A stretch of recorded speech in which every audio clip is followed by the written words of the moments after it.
Quando eu digo que as coisas estão mudando esse ano, a direção do vento está mudando e nós teremos vitórias consideráveis no ano de 2025, muita gente tem uma relutância em acreditar, e eu entendo isso. Quantas vezes a gente encheu o coração de esperanças para depois descobrir que a porrada veio com muito mais força, não é mesmo? Mas vamos lá. Nós estamos tendo vitórias. Nós já tivemos aí declarações de pessoas do centro, declarações das Big Techs, e que está ficando cada vez mais claro para nós é que o STF está se percebendo que ele foi longe demais. Vou dar um exemplo para vocês. Nós tivemos agora, está tendo, né, a visita da Comissão Interamericana de Direitos Humanos. Depois de muito esforço e muitas denúncias e muitas viagens para os Estados Unidos, eles vieram para o Brasil para escutarem logo o que está acontecendo aqui. Chamamos a atenção deles. Daí eles fazem a primeira visita no STF e de repente começa aquela confusão na internet. Uma parcela das pessoas dizendo que essa visita não vai dar em nada, que é um teatro, na verdade, para consolidar o sistema, consolidar a censura. E um outro lado acreditando que essa era uma oportunidade única para denunciar para o mundo, através de uma instituição séria internacional, pelo menos considerada séria, do que está acontecendo no Brasil. Eu decidi optar por acreditar nessa oportunidade. Organizamos a denúncia, preparamos o que seria falado, ajudamos a construir a agenda deles para colocar ali as denúncias mais impactantes, e assim foi feito. Logo depois, o Pedro Vaca, ao sair de uma dessas entrevistas, fala para um jornalista do Metrópolis aquilo que já viralizou, né, que ele está assustado com o tom das denúncias e que o STF tem a voz deles, mas a OEA tem a voz dele, mostrando que há uma diferença entre as duas coisas. Mas aí fica aquela pergunta, vai adiantar alguma coisa? Tem alguma relevância? Bom, será que o STF está sequer preocupado com o relatório desse pessoal? Aqui que entra esse vídeo que eu vou mostrar para vocês. Essa aqui é a Mônica Bergamo, ela é uma espécie de ventríloco do sistema e do STF. Ela faz parte daquele grupo de pessoas que acha que a censura é boa e defende Lula e o STF. Veja o que ela falou e me fala se realmente essas visitas vão trazer bons frutos ou não. Visita do relator especial, né, do Pedro Vaca, que é um advogado colombiano, que é o relator para a liberdade de expressão da Comissão Interamericana de Direitos Humanos, da OEA.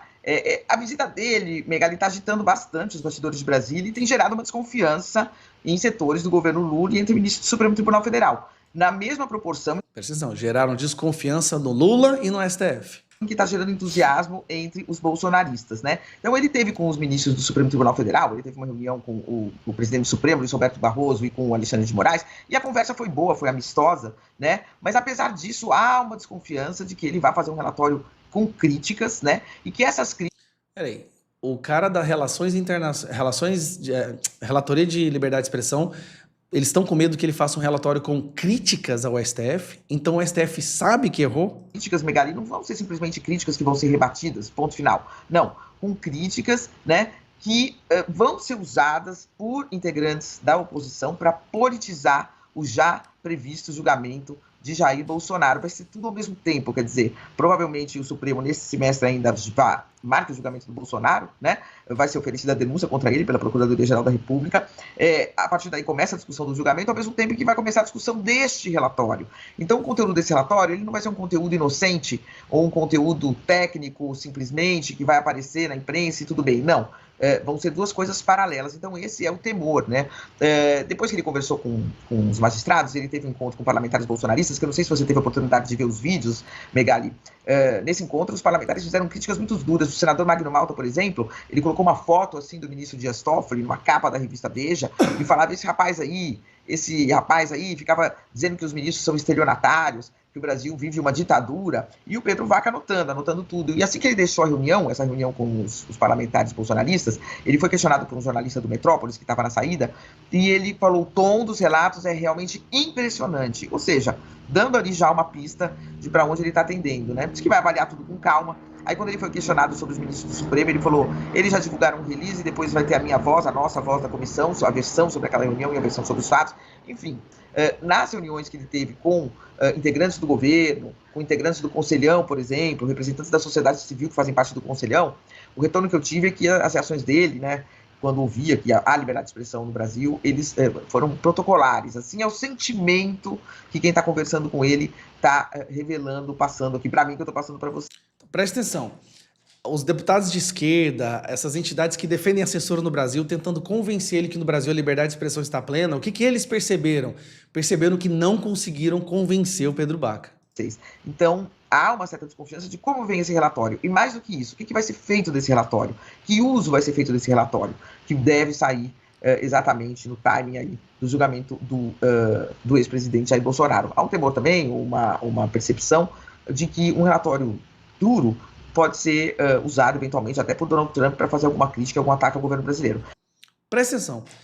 O medo do STF é que um relatório duro do Pedro Baca, duro no que sentido? De falar a verdade. Quando eles falam duro, é um relatório que fala dos crimes e das ilegalidades, dos atropelos, da censura do STF, poderá ser usado por Donald Trump. O STF já entendeu que a Comissão Internacional de Direitos Humanos já percebeu o que está acontecendo no Brasil e que esse relatório vai falar para o mundo. Mas isso já é uma segunda consequência. A consequência principal é o relatório ser divulgado no momento em que o Supremo vai estar julgando o Bolsonaro. Então, como vem o relatório? Vai ter uma tentativa de desqualificação do Supremo ou não? Eles estão com medo. É por isso que nós batalhamos tanto para que esse relatório saísse, para que eles ouvissem os denunciantes, né? Para que eles entendessem o que está acontecendo no Brasil. Aqui no Brasil, o sistema já controlou tudo. A única chance que nós temos é falarmos para o mundo o que está acontecendo no Brasil. E nesse aspecto a gente está tendo sucesso. Então, pessoal, tenham esperança, mas nós temos que continuar. Temos que ir para as ruas. Dia 16 de março, largue o que você está fazendo, coloque na sua agenda. Vamos para as ruas. Vão ser em todas as cidades do Brasil, em todas as capitais. Nós vamos para as ruas, porque o mundo está prestando atenção agora. Agora sim, os Estados Unidos estão prestando atenção, a Comissão Interamericana está prestando atenção na censura que está acontecendo no Brasil. Essa é a hora da gente virar o jogo, é por isso que eu estou tão empolgado. Um abraço.